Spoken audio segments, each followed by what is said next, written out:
सबसे पहले तो यही जानना जरूरी है कि दरअसल क्या है ब्लैक फंगस, म्यूकोमाइकोसिस जिसको कहते हैं, वो क्या है दरअसल और क्या इसके लक्षण होते हैं। तो सबसे पहले क्या है ब्लैक फंगस, यही आपको बताते हैं। ये एक तरह का फंगल इन्फेक्शन है। तो ये एक तरह का फंगल इन्फेक्शन है, बीमारियों से जूझ रहे लोगों में आसानी से फैलता है क्योंकि उनकी इम्यूनिटी काफ़ी कम हो जाती है। जिनका इम्यून सिस्टम कमज़ोर है उनको ख़तरा है, और ऐसे मरीज़ जो बहुत समय से आईसीयू में हैं या लगातार अस्पताल में भर्ती हैं उनमें ये पाया जा रहा है। डायबिटिक मरीज़ों को संक्रमित कर सकता है, ख़ास तौर पर वो मरीज़ जो डायबिटीज़ के पेशेंट हैं और अनकंट्रोल्ड डायबिटीज़ है उनको। लंबे वक्त तक आईसीयू में भर्ती मरीज़ों में ये फैल जाता है क्योंकि आईसीयू में रहने की वजह से इम्यूनिटी और भी ज़्यादा कम हो जाती है। पोस्ट ऑर्गन ट्रांसप्लांट के बाद खतरा और ज़्यादा हो जाता है क्योंकि तब भी आपकी इम्यूनिटी काफ़ी कम हो जाती है। लेकिन कैसे फैलता है ये भी जानना ज़रूरी है क्योंकि ब्लैक फंगस के बारे में हम लगातार इतनी जानकारी हमारे सामने आ रही है। कैसे फैलता है जानना ज़रूरी है। हवा में फैले रोगाणुओं के संपर्क में आने से, यानी हवा में जो रोगाणु हैं उनके संपर्क में आने से फैलता है। मरीज़ की त्वचा पर भी विकसित हो सकता है फंगस, यानी जो मरीज़ है उसकी स्किन पर खुद भी डेवलप हो सकता है। त्वचा पर चोट, रगड़ या जले हुए हिस्सों से शरीर में दाखिल हो सकता है। वो हिस्से जहाँ पर रगड़ लगी है या कट है वहाँ से शरीर में दाखिल हो जाता है संपर्क में आने के बाद। लक्षण क्या है वो भी आइए देख लेते हैं ब्लैक फंगस के।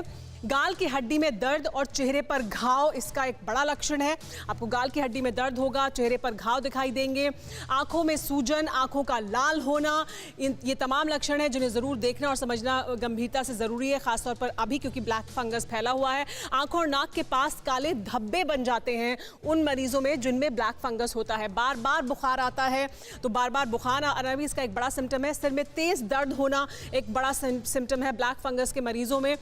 खून की उल्टियां आना ये भी एक बड़ा सिम्टम हो सकता है। लेकिन कैसे बचें आप? ब्लैक फंगस के बारे में हम सुन रहे हैं लगातार, लेकिन इससे किस तरह से बच सकते हैं ये वो भी बता देते हैं। धूल वाली जगह पर मास्क पहनकर रखें, यानी अगर ऐसी जगह आप जा रहे हैं जहां पर धूल है वहां पर मास्क हमेशा पहनकर रखें ताकि आप रोगाणुओं के संपर्क में ना आए। मिट्टी, काई, खाद जैसी चीज़ों के संपर्क में आते वक्त जूते और ग्लव्स को पहन कर रखें। अगर आप इस तरह की चीज़ों के संपर्क में आ रहे हैं तो ब्लड शुगर पर कंट्रोल रखें क्योंकि डायबिटीज़ के जो मरीज़ हैं जिनकी अनकंट्रोल डायबिटीज़ है उसमें ज़्यादातर हो रहा है, तो वो शुगर पर कंट्रोल रखें। डॉक्टर की सलाह पर ही स्टेरॉयड का इस्तेमाल करें। अनकंट्रोल लोग या खुद सेल्फ मेडिकेशन में स्टेरॉयड्स ले रहे हैं तो वो ना करें। स्टेरॉयड का इस्तेमाल आप डॉक्टर की सलाह के हिसाब से ही करें। कोविड-19 से रिकवरी के बाद भी ब्लड ग्लूकोज का लेवल चेक करते रहें। अगर आप रिकवर कर गए हैं कोरोना से और घर आ चुके हैं उसके बावजूद आप अपना ब्लड शुगर लेवल को कंट्रोल में ही रखें और उसको लगातार मॉनिटर भी करें।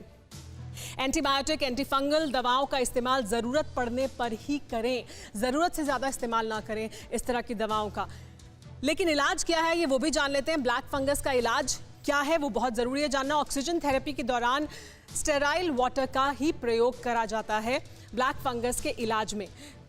एंटी फंगल दवाओं से इलाज किया जाता है क्योंकि ये फंगस है तो एक तरह का एंटी फंगल दवाओं का इस्तेमाल होता है। सर्जरी करनी भी पड़ सकती है, अगर बहुत ज़्यादा फैल चुका है तो सर्जरी करनी पड़ सकती है। सर्जरी से पहले एंटी फंगल थेरेपी देनी होती है मरीज़ को और उसके बाद सर्जरी की जाती है। 4 से 6 सप्ताह तक चल सकती है ये एंटी फंगल थेरेपी और उसके बाद अगर ज़रूरत होती है तो सर्जरी भी करने की ज़रूरत पड़ती है कुछ पेशेंट्स में। लेकिन सबसे पहले कुमार आपसे मैं जानना चाहूँगी अभी की स्थिति ब्लैक फंगस की, क्योंकि ये हम लगातार कह रहे हैं कि 13 से ज़्यादा राज्य हैं जहाँ पर ब्लैक फंगस के मरीज़ मिल रहे हैं। क्या ये अभी भी तेज़ी से फैल रहा है और नए मरीज़ इसके लगातार आ रहे हैं सामने, और क्या स्थिति अभी है देश में ब्लैक फंगस के मरीजों की? देखिए सुमेरा, सबसे पहले मैं बताना चाहूँगा कि आज हेल्थ मिनिस्ट्री की प्रेस कॉन्फ्रेंस में डॉक्टर वीके पॉल ने ब्लैक फंगस को लेकर विस्तृत जानकारी दी और एक तरीके से सरकार ने आज एक्सेप्ट किया कि ब्लैक फंगस बड़ी तेज़ी से फैल रहा है। उन्होंने साफ कहा कि ब्लैक फंगस इस बार कुछ ज़्यादा ही हो रहा है। पहले भी होते थे, इक्के दुक्के केस होते थे, लेकिन इस बार ब्लैक फंगस के केस ज़्यादा हो रहे हैं।